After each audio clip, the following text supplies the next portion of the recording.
siya sa buhay natin. Lahat ng atensyon mo napunta na sa Kanya. Alam ko pong dapat maging masaya tayo dahil dumating siya sa buhay natin. Pero, dapat po bang lahat ng atensyon mo nasa Kanya na? Alam ko naman pong kapatid ko siya na dapat masaya tayo, na hindi tayo kakaganto. Pero, simula na dumating siya sa buhay natin, lagi na lang tayo nasa bahay.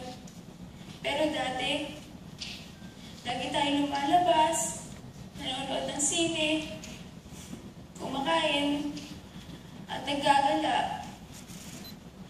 Hanggang kailan tayo ganito, Ma? Sana naman po, Ma, minsan pwede po ba tayong lumabas? Kahit sa linggo lang po.